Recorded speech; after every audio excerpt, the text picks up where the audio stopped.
Welcome, travelers. We're aware that your journey was difficult, but prepare to have your questions answered, for you have been granted an audience with the Masters of Modern. And welcome back to the Masters of Modern podcast. I am your host, Alex Kessler. Our co-host, Ben Bateman, is not here. Marshall James on the mic is here. What up? And today we have a special guest, Nick Prince. Hello, everyone. And we're talking about the Mythic Championship, which I am hopefully going to not call Pro Tour the entire time. But I might still anyway, and I've never been to one. Just call it MC London. MC London. You're the MC of the situation. I'm the MC MJ, though. Now there's too many. I did, and I'm going to do it here because I feel like I should consistently make it happen, declare war on the city of Vancouver because I think the London Mulligan sounds better than the Vancouver Mulligan. I agree with that. Yeah. Vancouver Mulligan sounds like where you go for a nice weekend. London Mulligan sounds official business. Yeah, there's like a queen involved. It sounds gentlemanly, good sir, would you like to engage in a London Mulligan? And it's for problematic reasons, but I think the entire world can point to where London is on a map, and I don't know if I could have one growing up point where Vancouver is on a map. If you're like, it's on the East Coast, I'd be like, yeah. It's not. And like point to Portland or something. like not even the right country. Although I don't know if it's Vancouver, Seattle, or Washington. There is a Vancouver, Washington. I'll believe you. Yeah. I have no reason to question you. The people of Washington, Vancouver have also said they don't like me. If you're listening on the live stream at home, let us know. Is there in fact a Vancouver, Washington?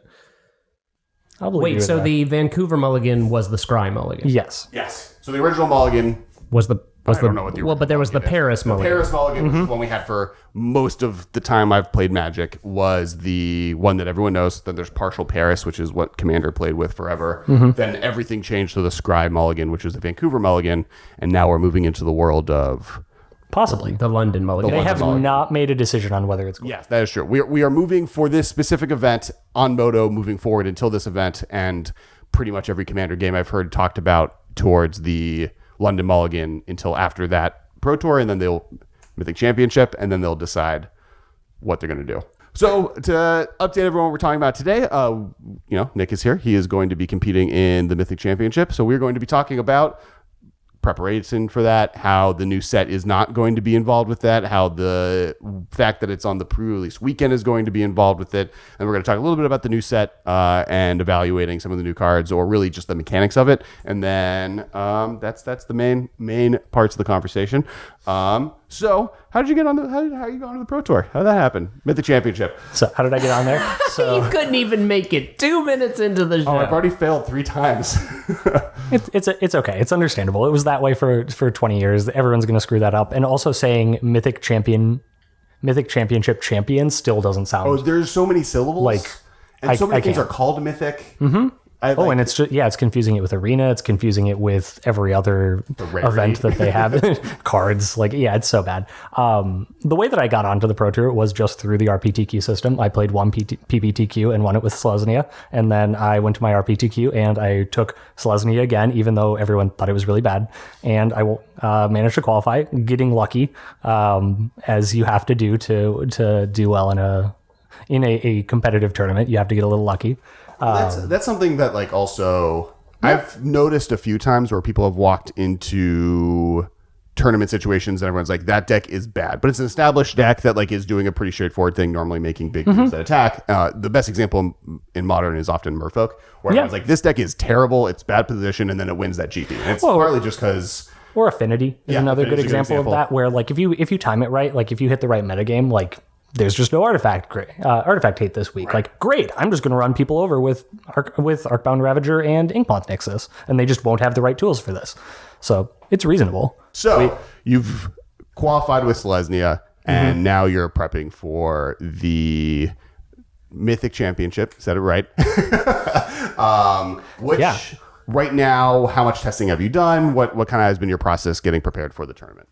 So I have played Modern pretty consistently for years, but I keep playing decks that just are no longer viable. So I've gone through Bant Eldrazi, I've played Storm, that deck's dead. I've played Mardu Pyromancer, very dead. And then my last foray for 6 months was Bant Spirits, and now that deck's fallen off the face of the earth because it cannot beat Izzet Phoenix. It's a really big change because a lot of those decks are also very fair decks with the exception of Storm. And that's kind of been what I've been successful with for a couple of years. Like, I'm getting thrown into a new mulligan format with very unfair decks. So I'm kind of just trying to explore the format as much as possible and then select something and really perfect knowing that deck, right? So right now I'm still in that exploration phase. That's kind of what I'm giving myself through the rest of this week. And then I need to narrow it down to like 2 or 3 things by next week and really just only play those decks and then make a decision before I fly out to another country. Because making an audible in London where I know like 2 people is not how I want to prepare for a Pro Tour or a Mythic Championship. Are you on a team? Are you playing with other people that have qualified? Or are you kind of just doing the moto grinder thing where you're figuring it out on your own? Yeah, I mean, I have a lot of people that I talk to, both kind of the SCG people. So like shout out to Dylan Hand and Ellie Warfield and John Semaine and, you know, all of those people. I'm talking to Jerry Thompson a little bit because we're friends. He's definitely like giving me feedback when I like come up and I'm like, well, if everyone's discarding cards to the London mulligan, like is 8-rack good? And he's like, no. And I'm like, great. Okay. Thank you, friend. And keeping you from barking down trees that exactly. You just don't need to spend the time to figure out. Yeah, but otherwise I'm just spending as much of my time playing Moto. That's how I got here. I just jammed a ton of games before the RPTQ. Before that I played a ton on Magic Online with my first early builds of Selesnya before it was, you know, standard was even established, and we're just going to see what happens, I guess, is my big strategy. I guess I should also give a shout out for the limited testing too, to like Sam Eilenfeld and Greg Michael, and I think Andrew Ellenbogen's also in the house. We're going to be doing a lot of drafting that week beforehand, so I should shout that out and not forget them. What's up, guys? Masters of Modern here. I'm Ben Bateman. I'm Alex Kessler. And we've got a couple quick shout-outs for you guys that we wanted to remind you of on this episode. The first one is Twitter. At the MMCast. We've had a Twitter for years. It's a great place to interact with us. We post exclusive images of our brand new spoiler cards, all kinds of cool stuff. Check it out at the MMCast. It is a great way to support the show. Kess, where can the folks find you personally? I'm at Kess Wiley. You guys can find me at Ben Bateman Media. The second thing is we have a YouTube. You may be watching this right now, honestly. You might be listening to it. But one of the big pushes for us in 2019 is to build this YouTube channel. We want to get more eyes, more ears, bigger guests, better episodes, higher production quality. We even hired a producer right now, so you might even see the camera angles changing. Subscribe, like, comment. It's going really well so far, and honestly, if you guys support it, even if you're an audio listener already, it's a huge thing you can do to help us grow this. The third thing, and maybe the most important thing for our long-term health, is patreon.com/theMMCast.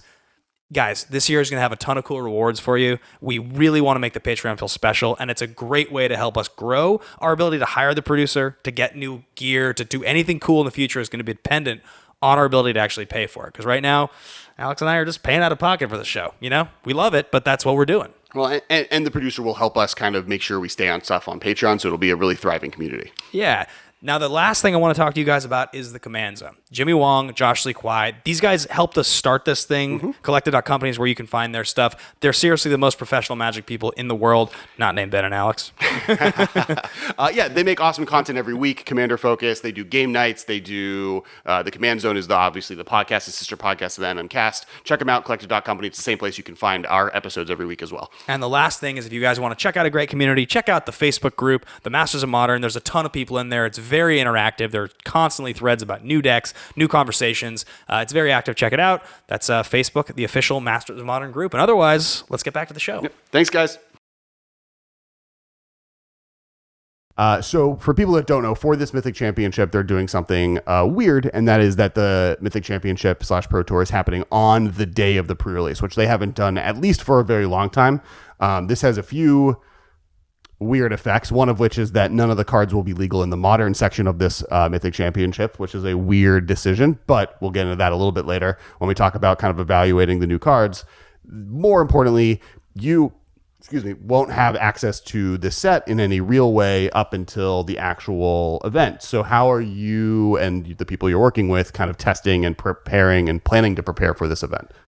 Well, I mean, one of the ways to do it is to do something that they don't love right at Wizards, which is you can just proxy all the cards and try and do some sort of a cube off of that or whatever. I think yes, but in this situation, they have to have an understanding. Like, they're not going to be like, you're not allowed to do this when we're putting you in a situation where Right, exactly. Like there's not really an otherwise good option. So I'm planning on trying to do something here in LA before I leave, where I'm just doing like a proxy draft. Also, you're welcome to come if you're free that weekend.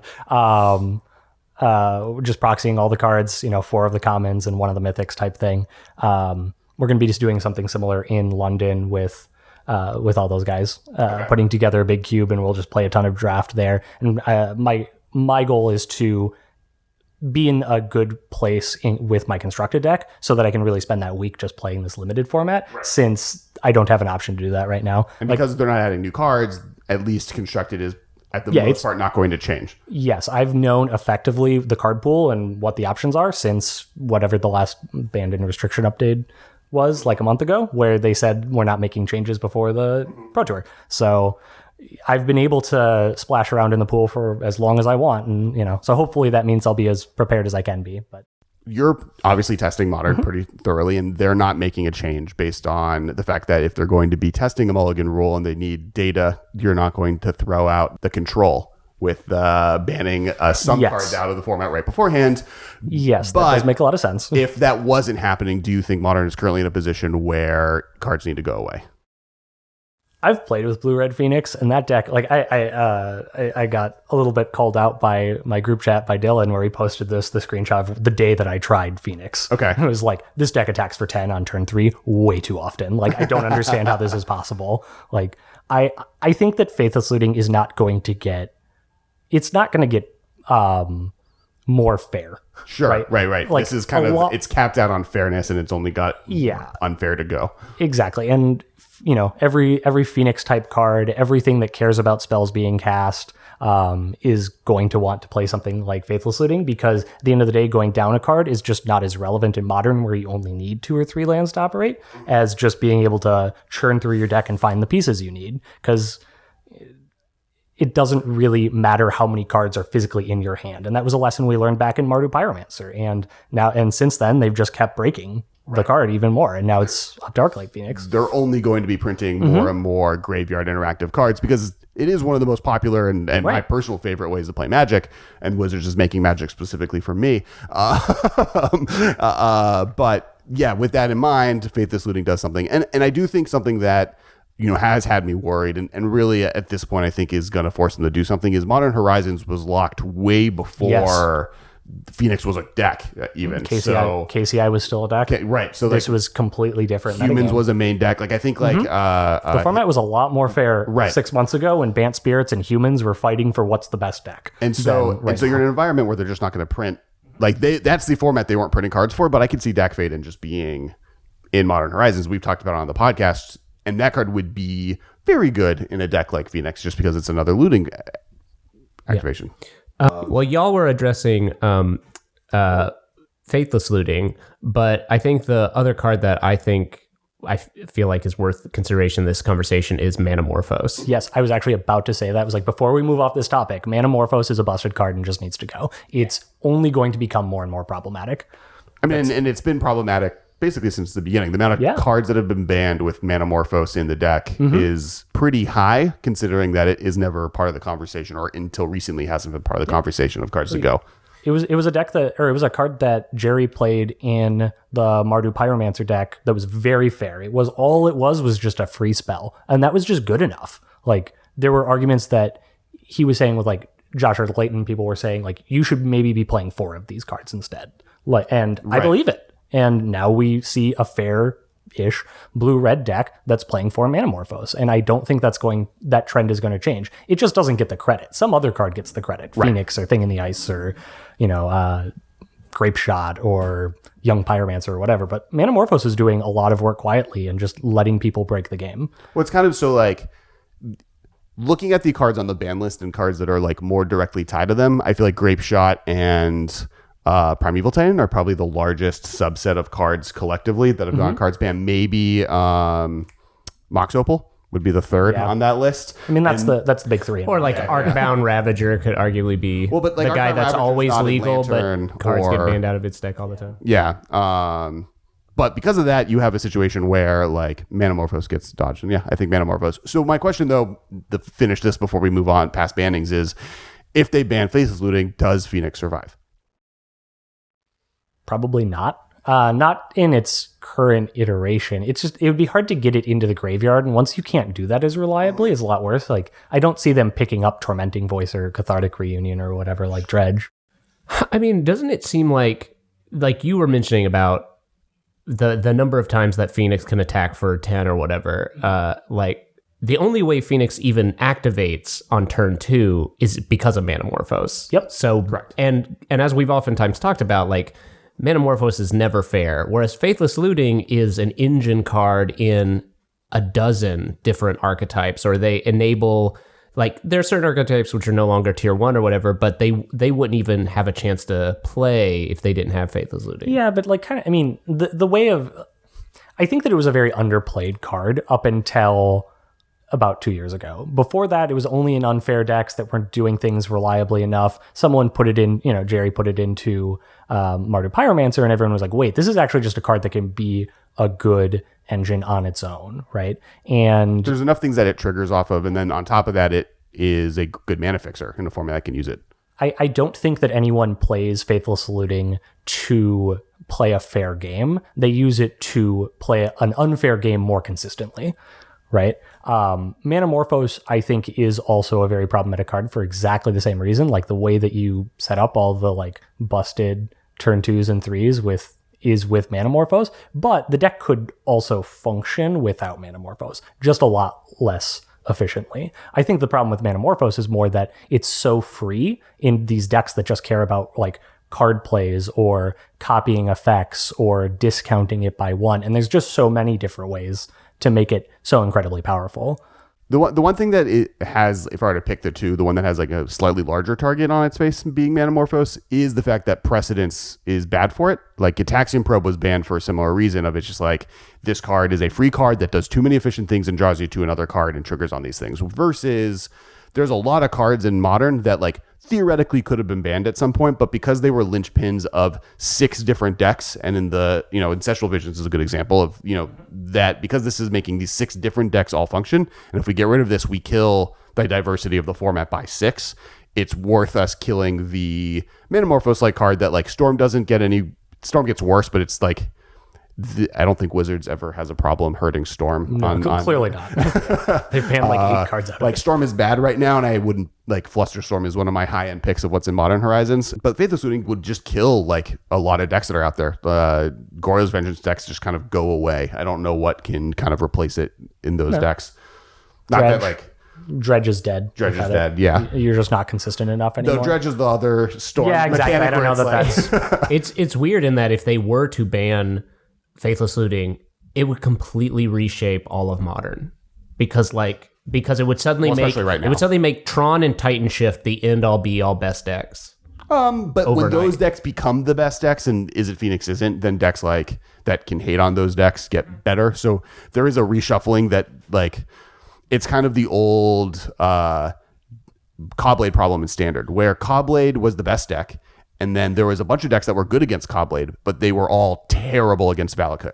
And so because Valakut was the second best deck and second most played deck, none of those decks could survive in the format. And then Cobblade just hates on Valakut all day long. So it was the best deck. And you have a similar situation now where, like, Isis Phoenix is just the best deck, and then there's decks that kind of are decent enough against it and then hate out all these other decks. But if Isis Phoenix was gone, those decks that Isis Phoenix is keeping down could get better. Another good example of this would be the Energy versus Mono Red standard that was just a couple of years ago, when they then banned Attune with Ether and Rogue Refiner and the 3/3 Dinosaur that are rampaging for Asadon.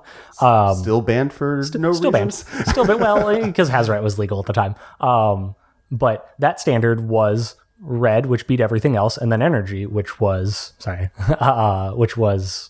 Mono Red. And the problem was that you couldn't attack both at once. It just, nothing did that. A lot of things beat one or the other, but fundamentally nothing beat. Actually, another good point to this would be Duo Standard, where Red and Esper were the 2 pillars. Right. Just now, like, you just have this dynamic where there's 2 very polar opposite decks that are operating on very different axes, and there's no good way to attack both at the same time. And it's just, it kind of makes for an uninteresting, or don't want to say uninteresting, but less interesting format. Well, it's format diversity in a format makes something more interesting. It's one of the reasons Modern has been to watch. Yes, definitely to watch. To play, like there's an argument that every person who played in Cobblade Standard loved it. That was the form. That's their favorite. I did. Yeah. But then it's because it's more like it's chess and it's then really skill testing because the deck has a really fun matchup against each other. I mean, there's reasons for that. But from a watching perspective, diversity is something that's generally pretty exciting, which is why modern Pro Tours and modern GPs are generally really well received while streaming versus the Mythic Championship or Mythic Invitational, right? That was the thing with Yes. Duo Standard. Mythic Invitational. Cool. Getting my Mythics right. Had a very high viewership for a lot of reasons, but I think that the Duo Standard had its issues and limitations. Yeah, absolutely. I mean, that's an entirely different topic, but that format clearly was very limited. And Wizards made the announcement this week that like a lot of the things worked really well. Duo Standard was probably not one of those things. And so we're looking at other things that'll make this more interesting. And so generally they're okay at receiving feedback.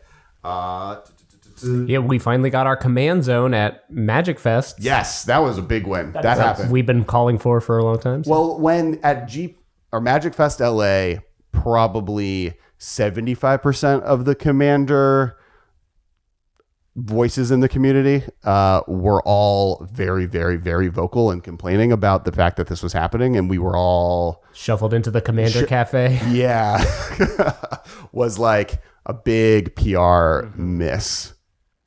yeah, they did not have enough space at this last GPLA for just people who wanted to show up. Well, at any G, I mean, I've been going to GPs for decades, and they've never had a place for like casual people to play because then you just get kicked out. Yeah, they should just have that space in general. And now they will. So Yes. yay, Channel Fireball. Love that decision. So testing. So okay, so now getting into the Mythic Championship and testing for it and which decks you're considering. How much does the new Mulligan rule affect kind of what you're looking at playing or what you're planning on playing? So that's a big question mark. I mean, it certainly dampens my desire to play Blue-Red Phoenix, even though I was just talking up how absurd this deck is, because I think that it gains a lot less than every other deck in the format. Izzet Phoenix is just a million cantrips, so it would love if everyone else mulliganed worse, because almost every 7-card hand is keepable if it's got lands and cantrips. It's really hard to justify throwing cards away when you care about raw cardboard for Thing in the Ice and Arclight Phoenix and whatever, where other decks can function on 2 cards and just don't need it. Tron can just beat Phoenix with 4 cards in hand, and it doesn't matter that it didn't have the other 3. So I'm definitely looking at more unfair decks. That said, when you're talking about it, it's probably not that big of a shift. Like, fundamentally, having 6 cards is still just better than having 5. And I don't think that aggressively mulliganing with like Tron is ultimately the best decision, especially because something like that you're not guaranteed to win just because you played Karn on turn 3. You still sometimes just lose to Phoenix, just being like, okay, cool, you got my land. I'll just bring back like multiple Phoenixes, kill Karn, and then have 2 Phoenixes attack you. And what are you going to do? So I'm looking at a lot more of the unfair decks, and then I think that that's kind of the obvious step one is like look at Dredge, look at Tron, look at Amulet Titan, decks like that. And then also trying to see like, okay, so what's the next level then? Like what beats these decks that might gain from the London Mulligan, but also have a good matchup against these that doesn't just feel like we're flipping coins. And I think Amulet Titan right now to me feels like a thing that definitely wins a lot, because a lot of these decks are, especially combo decks in Modern, are almost I want as many of a certain effect as possible. That's what Storm is. That's what Dredge in many ways is. Dredge gets the benefit of being able to shuffle cards you don't want in your hand onto the bottom of your deck that you want to keep in your deck. That's actually great. Yeah, that's a big win for Dredge. But the fact that Amulet's like, I can like get to Amulet and a bounce land and like something that, and any type of way of putting extra lands into play is a big win for them. And they mitigate their mulligans by having Karoo lands, just fundamentally. Like they probably gain the most out of this mulligan, which has me seriously considering playing with the deck, against the deck. Like, what do people do to react to this deck? Like, I think that, especially because this last open was won by Amulet. The Team Open, the Team Open had multiple Amulet in the top 8. It's secretly the best second best deck in the format, kind of. Like, if you look at the top 8s, it has shown up in every top 8 since KCI was banned, and even before that, of every major event that isn't Phoenix. Yes, I think that, I don't even know if it's 1 secret or 2 second best. Yeah. Well, I think it was a secret until this last weekend, and then it got 2 of the top slots, and it was a mirror match to finish the thing. That's fair. It's I think that it is legitimately among the best decks, if not just the best deck. And I don't even think it's that much of a secret anymore because like the people who have thought this for a while have been shouting it for months. Was and Matt now Nass on it too? I thought he was. tell you that. Yeah, okay. I don't know what Matt Nass does. Feel free, Matt Nass, to shout out if you listen to this. Did you play Amulet Titan ever? I don't think the world really... I didn't realize that actually until we started recording this podcast, that the new cards aren't going to be available for constructed play in the new Modern Pro Tour. Yes. Mythic Championship. Probably for card availability reasons. It's really hard to make us register a deck on like Tuesday or Wednesday and then say, oh, by the way, you have to get these new cards on Friday, the same day of the tournament when the set releases. Because that would just be tricky. And like technically they're not legal. I mean, you're a week before. Also, so technically they aren't legal. Yeah. So that's another good point. It's like a weird decision to have it on the same day. But I feel like there's maybe two reasons. You said possibly it's a timing issue and just like this set is coming out later than they maybe thought it was going to. I have to believe, like Magic, and props to Wizards because Magic has never had a delay. But if you look in the board game and toy industry and all of that, which you might have some knowledge about, delays happen all the time. Like it's actually remarkably amazing that they're as consistent as which isn't good. It's very impressive that they have managed to like never have a delay as far as we know. And I think that the fact that like a few factors, like the set was released when it was coming out was released really late, and then this tournament doesn't really make any sense for publicizing the set that it's supposed to be around, and the fact that it's modern and not standard and you can't use the cards, none of that makes sense to me unless there was a delay for a week. Sure. And then suddenly it's like, oh, this all makes sense. It's like they are doing the best with a bad situation. So I think that's my argument for why, personally. I think the only other reason I can think of, and this is total speculation, is once again the control versus the non-control situation where it's like, we are trying this mulligan roll out. This is a relatively important thing and reason to do this. And what if, Karn, the new 4-mana Karn, ends up breaking Tron, making it just the best deck because it can find any hate board card they'd ever want. And they didn't want to throw out, once again, all the data they have leading into this by adding 300 new cards. Now, I think that's a smaller case scenario because that's every Mythic Championship. Yeah, it's also, it strikes me as odd to make a big marketing decision based off of an in-game test of a mulligan rule. Sure. Like that seems very backwards. Like maybe because if you look at it the other way, like if was there a set delay or whatever, this seems like the perfect time to test it. This is the only time you're ever going to get a control for the next 4 years or whatever. Like, does this break the game? Right. And then I guess a third possible one, and this is more just Magic is changing their PR strategy pretty much across the board over the last since Arena launched, and doing it this way, combining pre-release weekend, which is a very high profile event in general in Magic, just as culturally, and with the Pro Tour, with the Mythic Championship, is something that I think they would maybe try, especially with Modern, where Modern cares about the new standard set the least. Like this is that is one thing that is true, is that and they kind of did the opposite. We saw what happens when they wait a month after the set comes out, and it kind of ends up just being a boring event because standard is solved by that point. So this is almost the reverse of that, of seeing like no one knows how the limited format really works. So everyone's kind of on the same level there. And then B, you have a situation where Modern isn't being changed.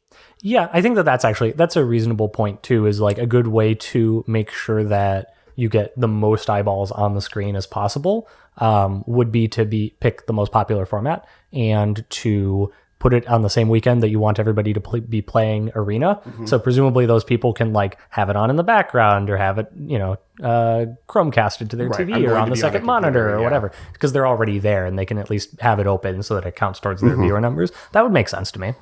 There's a lot going on. It's a very weird experimental, and I think that's one of the reasons it is Modern, is that like all signs point to, for marketing reasons, Modern never being a Mythic Championship again in an arena-focused world. I obviously don't want that and disagree with that happening, and I'm a proponent of the Modern Mythic Championship pretty much after the first year of not having one, and noticing kind of the downshift on what Modern looks like without something this high profile around it.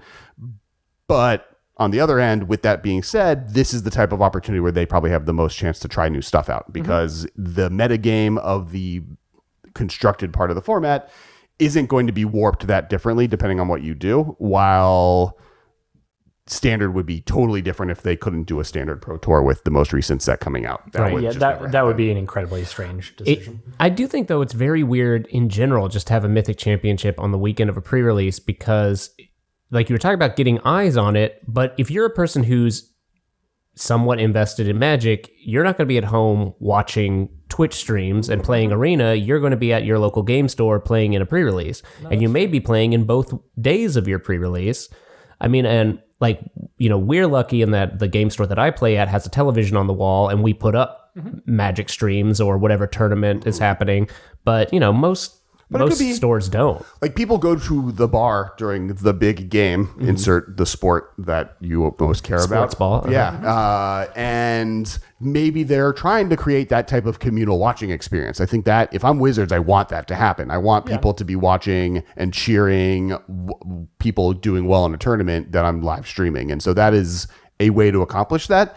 There are also, And if I top 8, I want everybody in all the stores to be watching me, of course. Like, I love this idea, but I don't know that that's why. I don't know that that's why they like made their marketing decisions based on. I think. I hope that they're taking advantage. I think it's an of the amalgamation situation. of all these things. Yeah, it's I don't, probably like true. the fact that there's like here's 30 different weird experiments they get to do all at once by doing this, and we can see which things like this work and which things don't work is interesting. And we mentioned on the podcast before, the last like weird thing about it is that it's in London, where they are a very large country, which also they yelled at me. I'm on your side though against those people from Vancouver.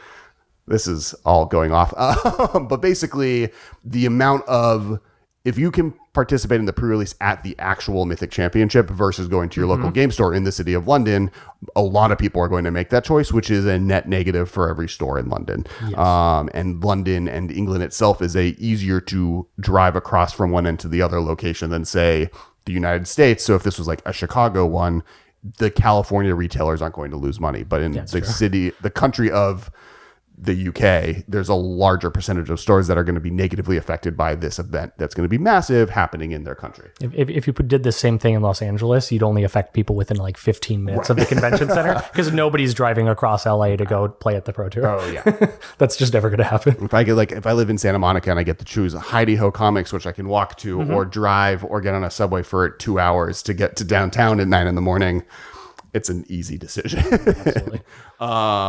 So I think that's kind of, or do you have anything else you want to talk about preparing for the Pro Tour or Mythic Championship or anything like that? Well, if you had a shot call right now, a deck you're going to play for sure. Ooh, if I have to pick right now, Yeah.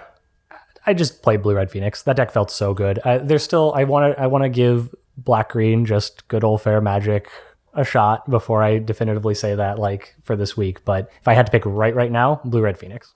So I guess on the Black Green train, talking to people, because in-house we've speculated that actually gets a little bit of a bump because Thoughtseize is so much better against opponents that are mulliganing down to 4. Which was where my 8-rack idea came from. And obviously 8-rack is leaning really hard into that, and 8-rack has its own problems, but is Black Green a deck that maybe gets that benefit without sacrificing all the things that 8-rack sacrifices? Yeah, I mean, I think Thoughtseize and Inquisition are definitely, I mean, one, they have pedigree. Second, it gives you a lot of information against these against these decks that are trying to put together like very specific combos about both what you need to play around, because one of the hardest things in Magic is to play around everything, right? These combo decks could be doing, and also just take these individual pieces away like you're getting at. I think that there's a strong argument for Thoughtseize and Inquisition. The counter argument is you have to be perfectly built. Right. Right. And like, if the format is going to be a lot of Titan decks, I am very scared to register Black Green. Like, if I knew that it was only going to be Tron, I think I would feel comfortable with that, because that is something that you can attack just like one piece of land over and over with. Against Titan, they're going to get to 6 mana, and then you're going to lose the game, and that's scary. So That's why Tron is a classic bit of that matchup, is even if you like Blood Moon Tron, eventually they just get to 6 mana. You took off turn 3 to play Blood Moon, and I don't have time to get the 6 mana to play Worm Coil Engine, and then you are likely unable to beat that card. Yeah, absolutely. But if you're Black Green and you have 4 Field of Ruin and 3 Assassin's Trophy, like, I'm actually not afraid of this matchup at all. Like, you only have 4 of each Urza lands. I'll just destroy them. Do you main deck Surgical Extraction in green-black? I've seen lists that do it. I mean, I think that it's probably more reasonable to be a sideboard card and not just have like a ton of dead cards, but it does have some equity with Thoughtseize if you Thoughtseize is their Primeval Titan and then surgical it, like, good luck, Amulet Titan. A lot of your lists don't even run another win con. You have to get there with a plant token that's got +2/+0 or whatever. But I think overall, plant tokens can get there. They're the scrappiest of tokens. Oh, don't get me wrong. I love a token. I love tokens. I love tokens that attack. But I'm just not convinced that the 0/1 is the way to do it. And if we're talking about scrappy 0/1s, obviously Buff Goat from Lorwyn is the way to go. That's my scrappiest of scrappy tokens. Okay, all right. I wouldn't mess around with that goat. There's like a mythical Craig who has been a guest on the podcast, also on the Command Zone goat token from the top decking days out there in the world that you can find. We made a bunch for the pre-release. I just want to see a commander that involves goat tokens. I'm surprised that doesn't exist. In fact, if you were there's bound to be tokens, I believe you. I'm telling you that eventually we're going to get a commander set where not one of the face commanders, but one of the and it's an extra commander that we just kind of threw in the deck. Right. Will be a Kithkin from Lorwyn who's some sweet shepherd that does something with goats, and it'll be awesome. I mean, can't wait. What's the ally guy who gives double strike in red white? Not ally, partner. Bruce Tarl, Yeah. Boorish Horde Can we Herder. just get a second one? Because doesn't he have a bunch of sheep in the background of his art? And He he's does just making those goats? ox. He does the ox. Yeah. Okay. I honestly don't even remember this card. He's So a the 4 red mana 3/3. He's a Boros. Yeah, he's 2 mana. Oh, is he the guy who looks like Braum from League of Legends? He's literally Braum from League of Just Legends. without the door or shield or whatever it is that he Yeah, has. but he's goats. when he ETBs or attacks, target creature gets double strike and lifelink until end of turn. That sounds awesome for limited. Yeah, he's not bad. Well, exactly. He's never been in limited format. He sounds like a great limited card. That's my assessment of that card. Put him in your cube is what we're saying. He'd be a He is sweet dope in thing Cube. in I Cube. played with him in Cube. He's really fun. He'd give Boros a payoff at 4 that Boros oftentimes struggles to find. That is legit. Whatever this epic Kithkin goat herder is should just be called the name, greatest of all time.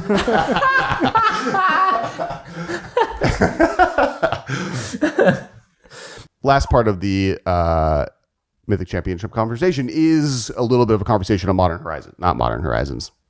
War of the Spark. And More relevant. Normally at this point in our podcast releasing episode schedule while a set is coming out, we do a little bit of a breakdown on the new mechanics from the set. Sure. This set has one new mechanic, if I'm off the top of my head, if I'm correct, but then also has uncommon planeswalkers and planeswalkers with static abilities, and it has proliferate in a more significant way than we've ever seen. Why don't we go over each of those really quick? And let me pull up the ruling on it. There's also a few random one-off returning mechanics. We'll have one affinity card in standard and one. Yeah. Well, that's only on the Buy a Box promo. That's true. Which I think is them just being Buy a Box promo, we can do whatever we want, and we get to bring Affinity back because we're never going to ever again. I do love that there's all this conversation about Nexus of Fate and should they do buy a box promos, and then Wizards here's Tezzeret, it has Affinity, bye. That's their answer. Because this conversation would have been about the same time that they were making this card, I think.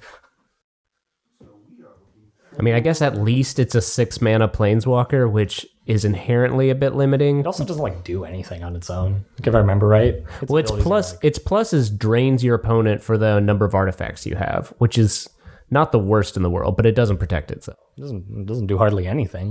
There aren't that many artifacts in standard. Yeah, I mean in standard it does nothing, right? I mean there are artifacts in standard, but there's nothing significant. I guess Ixalan has treasure tokens, so you can play him off of treasure tokens and do something crazy with him. I guess you could play Sai and Saheeli and just go off with a non-creature artifact. That'd be kind of fun, actually. He could do a thing. Yeah, why not? Don't count Tezzeret out. That's what everyone does in his life, and that's why he's a bad guy.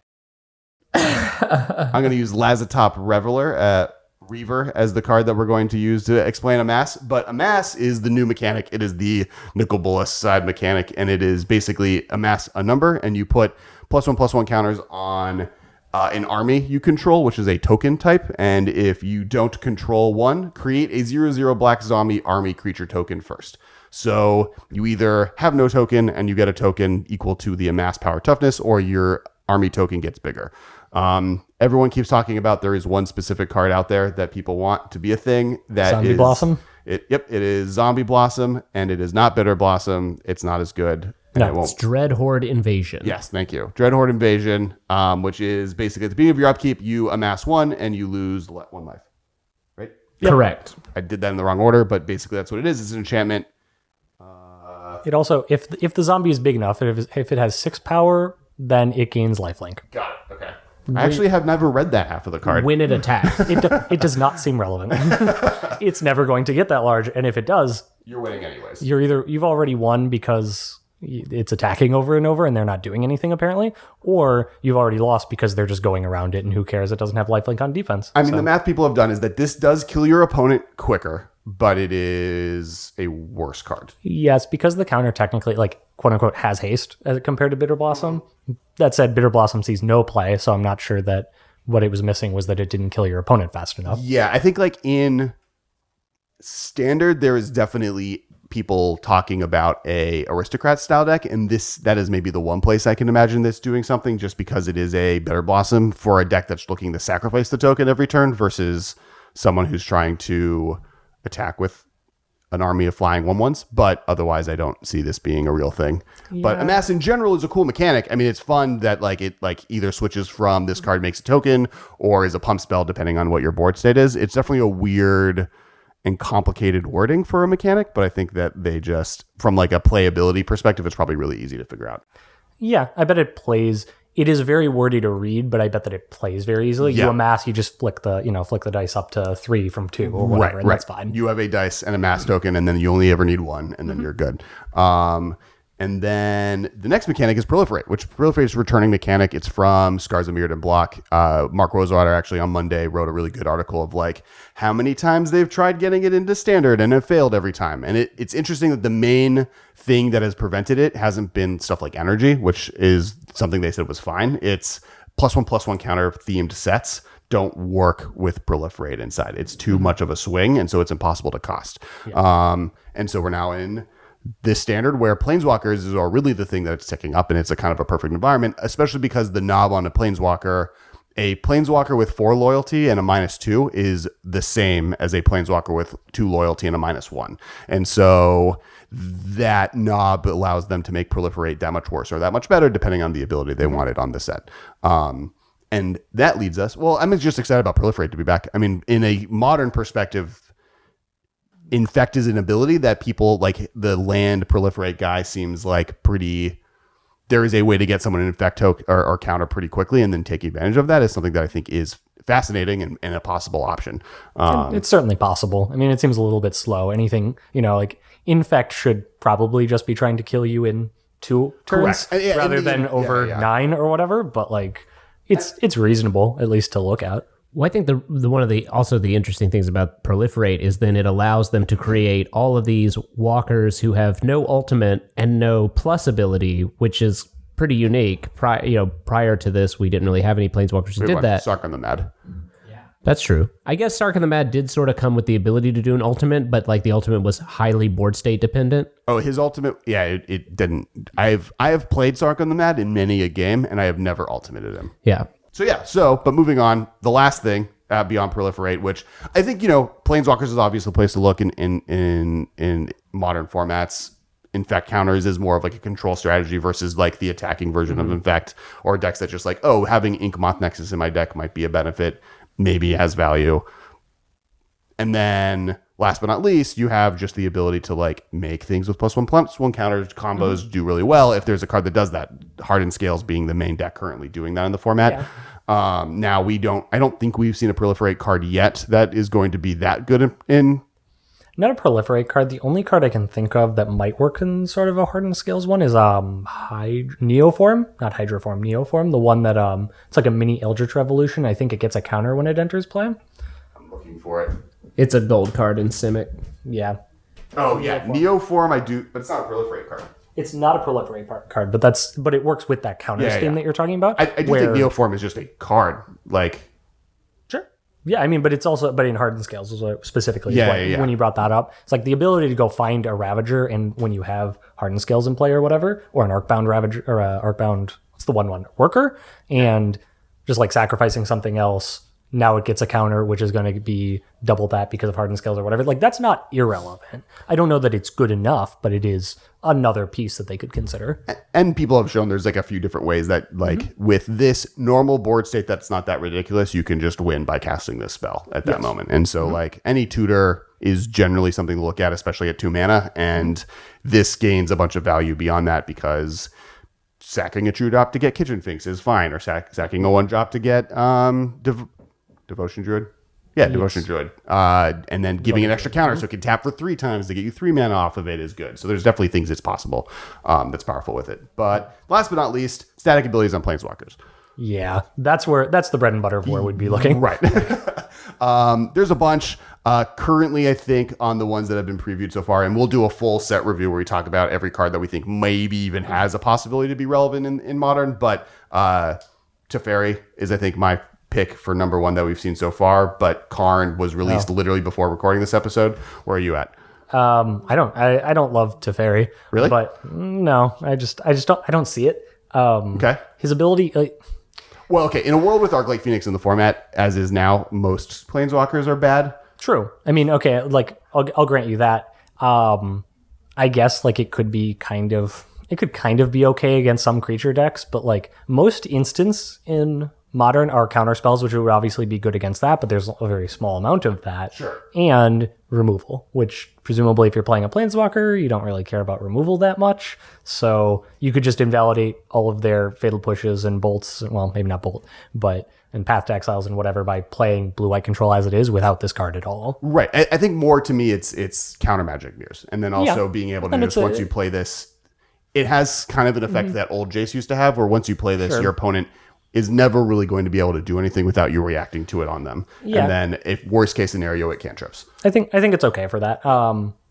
The problem I see with it is that while that's true, it also doesn't really do anything. You're tapping 3 to play a card that will kind of let you play sorceries at faster speed, well, but and maybe bounce bounces a creature and draw a card. I think. Well, right, but like so, it's presumably we're playing this in the sideboard for control mirrors or whatever, and it's like, what creature are we bouncing? You know, okay.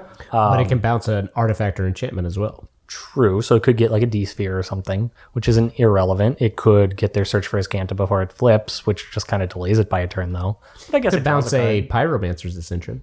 It could, but I don't know that I'd bring it against Phoenix because I think they're just attacking for all 10 of and the killing damage. you. Yeah. Much more relevant in blue-white is Dovin's veto. Yeah, the can't be countered negate seems like if you're already in blue-white, it's probably worth considering having something like that because then when you, for the same reason you play Countersquall and Grixis, is it's like you got to kill him eventually with Countersquall. With this, you're going to be in counter mirrors where this is just better than just going to win. Yeah. And now the fact that they can never resolve a spell is super relevant. But would you play this over 1 mana counter an instant? Why am I forgetting what it's called? Because this is the Masters of Modern podcast. Dispel. It depends. Because that's the real conversation. I mean, you play negate. You sometimes play like a negate or two in the sideboard of those decks. Like it seems like such an easy switch that I probably if you're would. playing negate, you play this card over it. Yeah, only if you're playing blue white. If you're playing exactly blue white control, then this is an upgrade on your negates. Well, if you're playing Jeskai or S, like there's other. Then the mana starts worrying me actually a little bit with that because I like casting my spells, and at that point, I might just choose to have negate always as an option. So before we started the podcast, you mentioned that you want to talk about the static abilities on Planeswalkers. Which Planeswalker are you most excited about? Karn. Okay. Karn is silly. We can talk about it. Karn. Yeah, exactly. Yeah. Karn is a super relevant. Like there is a card in Modern that sees a ton of play with this exact ability called Stony Silence, and this is colorless. So all decks have access to that, and it's one-sided, which is super relevant. Right. I think the fact that you can. Like the thing that first jumped off of me is obviously Storm playing it, and there's other decks that might want to play it. But in Storm, this allows you to play a card that can win you the game if you have 10 mana, because it can search for Mycosynth Lattice. If people didn't know, Mycosynth Lattice got bought out a week and a half ago because Karn was leaked, and it's because with Karn in play and Mycosynth Lattice in play, your opponent can no longer tap their lands for mana. And he can search for it either out of exile or out of your sideboard, so you don't even have to play Mycosynth Lattice, which is generally going to be a dead card in that deck. Unless it comes out. I actually need to look up Mycosynth Lattice now to see how much does it cost? I don't know. Right, exactly. It's like $1 million, isn't it? I assume it has peaked. 6. Okay, that's not unreasonable. I guess it's not. People just bought it out. I don't think they've.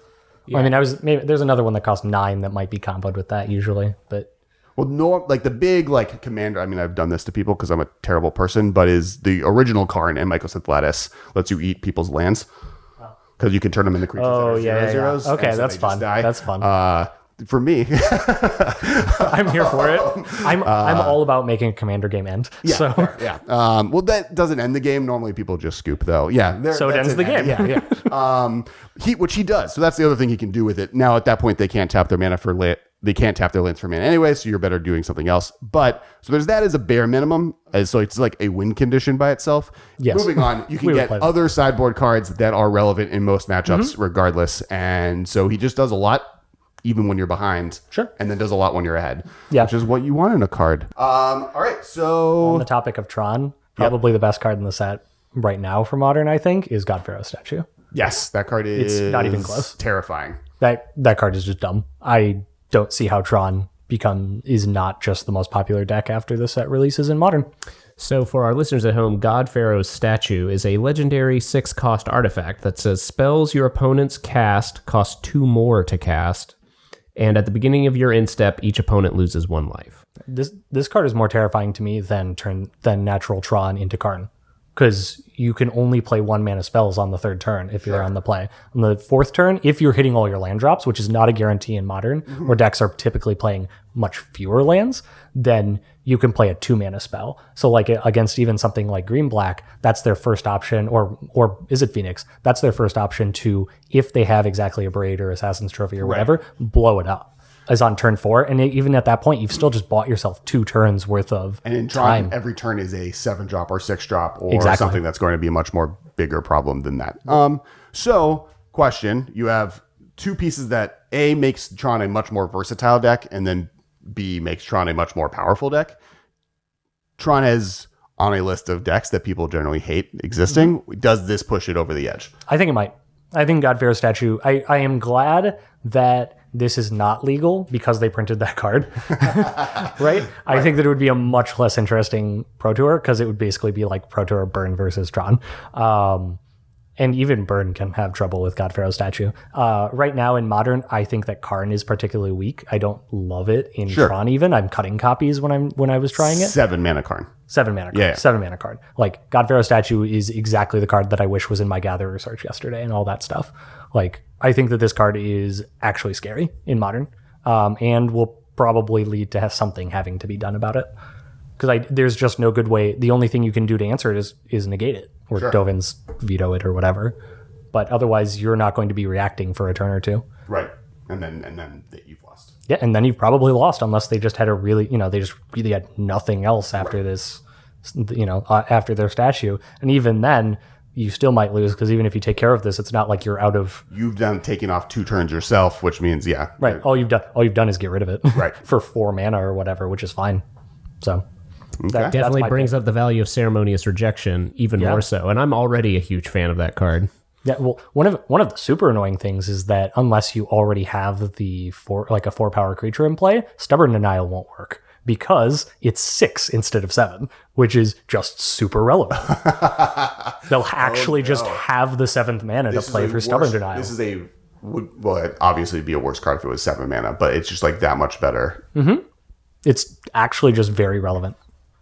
Cool. So that's pretty much the conversation. Do you have anything else you want to kind of talk about? Not really. I mean, I'm excited for the Mythic Championship, and you should all tune in and hopefully see me on camera. But probably we're not. rooting for you. A quick question. So, as someone who's preparing for the limited portion of the Mythic Championship, and we now have roughly half the set. So speculation on what you think the limited environment is going to be like is obviously up for change because half the cards. But do we have any feeling about like the speed and like given the fact that there's going to be a Planeswalker in every pack? Yes, the format I think will be slower. It's going to be much more intricate, and both of those are kind of similar because there is always the option of what do you attack, which isn't always present.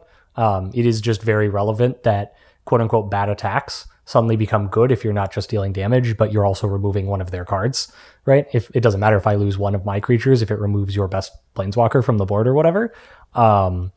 the static abilities are going to be a lot to keep track of too, which is relevant. You don't typically have like 2 and 3 and 4 enchantments in play that are affecting creatures, and a lot of the planeswalkers give all your creatures vigilance or lifelink or +1/+0 while attacking or whatever Domri's is, and just stuff like that. It's a lot. It's going to be a lot to keep track of, and on top of that, they've added a bunch of very powerful removal.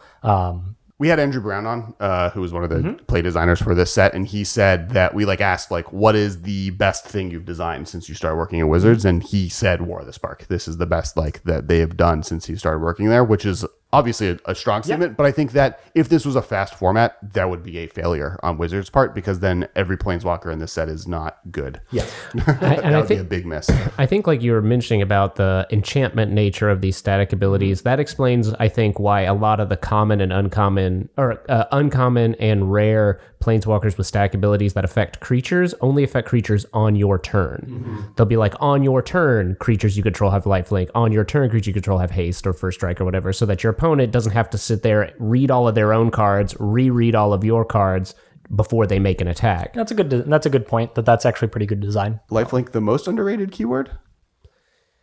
I think that people associate it with a little kid, oh, I'm just going to gain life, and lifelink is great. Yeah, I've never been sad. Yeah, that Sorin's ability. There are so many times where I've been playing creature decks. I'm I really wish that things had lifelink, or I could gain life or whatever, just so that these because it changes the race completely if you're gaining 3 and attacking for 3 into their 4. I'm really excited for that Sorin. I think that for those who don't know, Sorin, he costs, as long as it's your turn, creatures and planeswalkers you control have lifelink, and it has a plus of deals 1 damage to target player or planeswalker, and +2.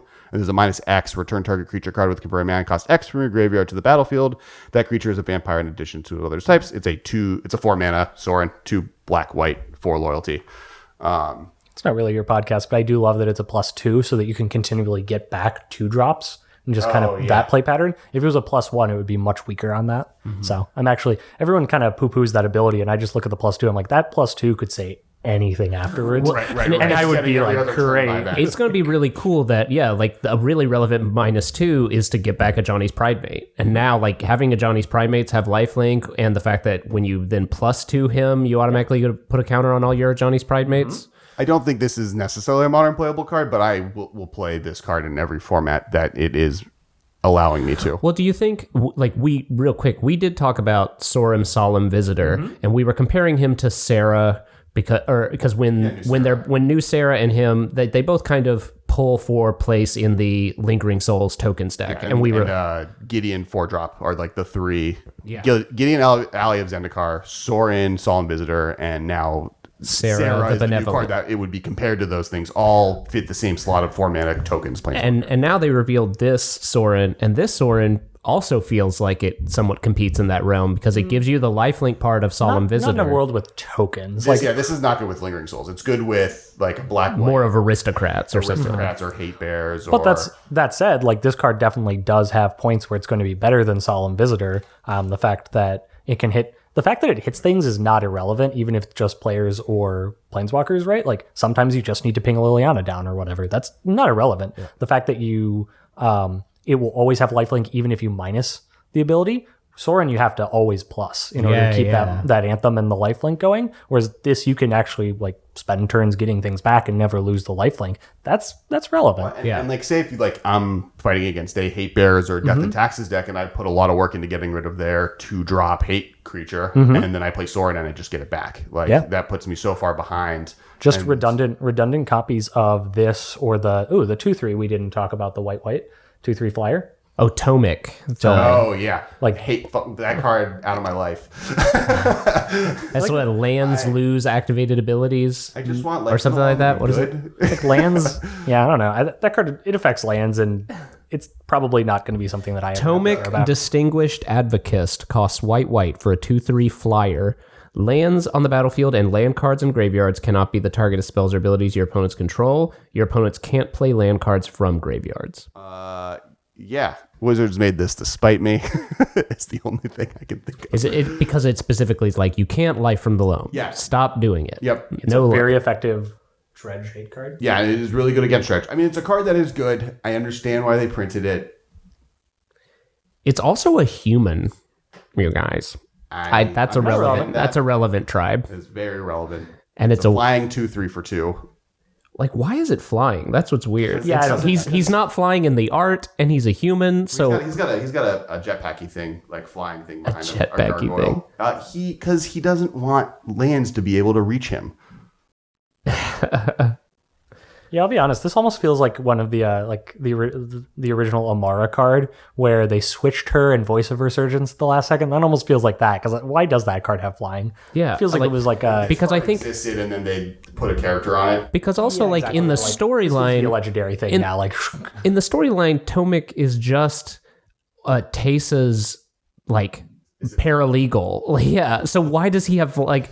I thought for a second when I saw that he had flying, I assumed that he'd be a vampire advisor because he is in the guild that has vampires and he is in the guild that where vampires can fly. Weird.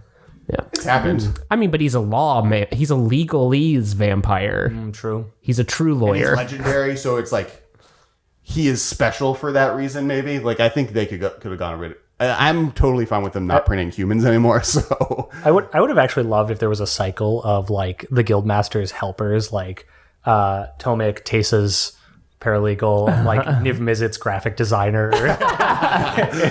Prime speaker, Vanifar's coffee gopher. Yeah, exactly. Like the Dovin's intern. Dovin's harried intern, just running through the halls, stacks of scrolls in his arms. who does the marketing research of the Ravnica world? I think we got on this discussion on Twitter. It's Demir, I think is what we decided. Oh yeah, absolutely. Because like they're the most market. They like subtly brainwashing everyone. Or maybe they're and- like the media. yeah. Lazav's reporter. Yeah. Press secretary. Ladov's Secretary. pundit. Press secretary. Press Press secretary. CJ Craig, Lazov press secretary. Oh, but you can't make CJ blue black. She's True. she's so like white blue. Well, yeah, she's Grand Arbiter Dovin Bond's press secretary. He's also a Manchurian candidate. So, like, we didn't elect Dovin Bond. That's fair. He's been installed as our leader by a foreign CJ entity. Craig's a hero.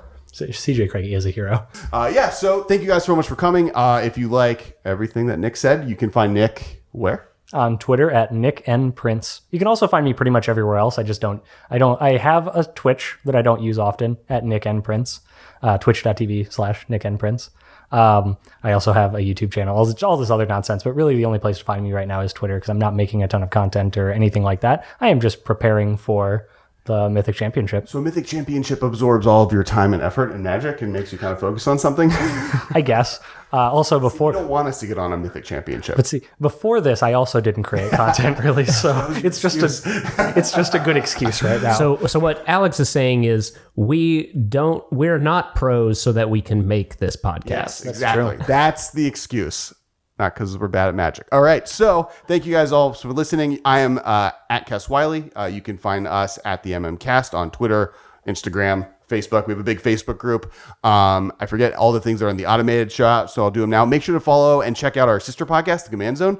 Jimmy and Josh do awesome content. I actually guested on the podcast last week talking about which commander staples that are expensive right now could be printed into Modern Horizons. So they like had their list of top 10 wants, and I was like, yep, Demonic Tutor, not a card that could be printed into Modern. That would be problematic for everyone. And that's not one of the 10. I'm leaving those up. That was just an example of what could have happened. If you want to know what they are, you got to listen to the episode. And make sure we have a Patreon. It's how we are able to afford all the things that we do. It's why we keep doing this. We are so thankful to all the Patreon donators that donate to the podcast and helps make sure Marshall is here. And that's why we're able to do all of the videos that we're now doing online with card art. So you don't have us explaining the cards badly. And make sure to subscribe to the YouTube channel. If you're watching it right now in the live stream, subscribe, comment. If you're not watching the live stream and you're watching the video at home in the regular time, make sure to like, comment, subscribe. And I would love to hear which Planeswalker you're most excited about getting to play in both Limited and in Modern. And one last reminder, tune in to last week's episode, which was our preview episode where we previewed Gideon's Triumph, and we also talked about a contest. Yes. Which, if you want the rules about that contest, you'll have to listen to last week's episode. But there's a contest where we are giving away all Gideons that have been printed up to this point. So, not the new one up to this point. Because we don't know what that one does, but it's the Gaggle of Gideon's giveaway. The Masters of Modern's Gaggle of Gideon's getaway. So please. I guess one last thing before we wrap off on leaks in general. So especially in this set, it was something that the community was really good about and working together and preventing people from sharing leaks. But obviously, content creators, it's one of the main reasons you kind of do this content from Wizards' perspective is they award the leaks for free. And when you leak them, it kind of takes that from them. And this set, it was extra bad because every single card in the set has been given away. Oh, we didn't talk about that at all, but we'll talk about that later. And then, so by leaking stuff, it's bad. And just generally, if you see a leak, don't share it. But on the opposite end, if you do see a leak or leaks do come out and they become super public, don't feel bad for reading it. There's reasons to do so. For instance, the Mycosynth Lattice buyout is something that you might have been hit by or like would have bought into accidentally. And so being aware of what's going on in Magic isn't the worst. Yeah, anything else? Nope. Somebody asked when the Mythic Championship is to tune in. The 26th through the 28th, I believe, is the dates. It is the weekend of the pre-release, the weekend of the Mythic Championship, and the weekend that Avengers Endgame comes out. So thanks, everyone, for listening. Thanks, everyone on the live stream. You're the best. Thanks for hanging out and all the information and talking that you did. And we'll see you guys next time. Bye. Thank you for your attention. See you later, alligator. This has been a production of Time Traveler Media, sending podcasts into the future.